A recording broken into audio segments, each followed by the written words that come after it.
Good morning, my name's Steve Kuzma and we're here in Cashiers, North Carolina at Cashiers Cars and Coffee.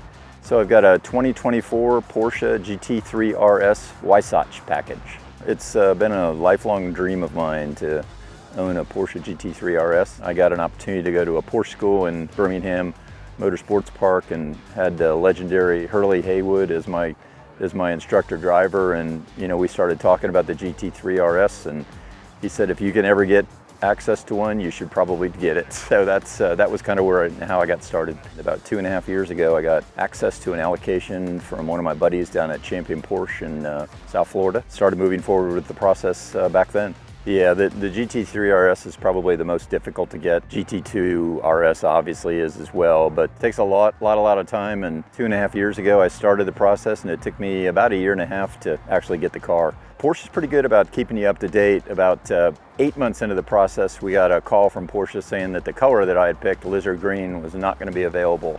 So we had to go back and kind of start all over again at that point and pick out another color, and I ended up with ice gray metallic. It's substantially different than lizard green, but it's a cool color, especially in the sunlight with the metallic paint. Really expands and sparkles. What makes this car probably most unique is the fact that its racing heritage is, I think that it has the most wins of any Porsche model that's ever been built, and that's kind of created a atmosphere around the world of everybody really wants to have one of these, and there's just not that many of them built each year. So it's a very special prize to get an allocation for one of these. I took delivery in Palm Beach, but then they put it on a trailer and trailered it to me, and the guys that brought it in a trailer actually set the security system, and as soon as the first bump they hit, it set it off, and they drove for the next 6 hours with the alarm going off, and when they got here, the battery was completely dead. And they had to then haul it to Charleston Porsche so that they could get access to the battery, which is very, very difficult. So that's a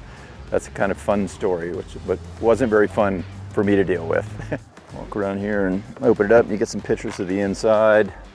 I think uniqueness here, I tried to tie together the blue, offsetting bright blue stitching, seat belts, puddle lamps that you really can't see in the daylight that shine out from underneath the doors. The seats are completely carbon graphite, and they're not the most comfortable seats to get in and out of, and they only move back and forward. They don't move any other direction. So, and the back seat is not a back seat. To clean the back window you have to be an acrobat to get back there.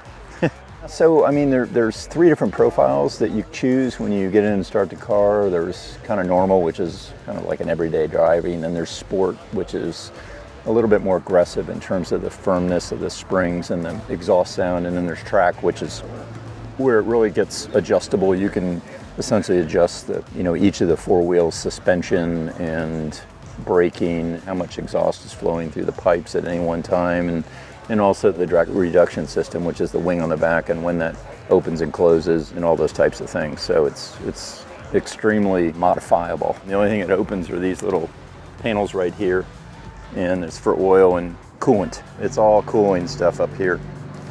There's no trunk.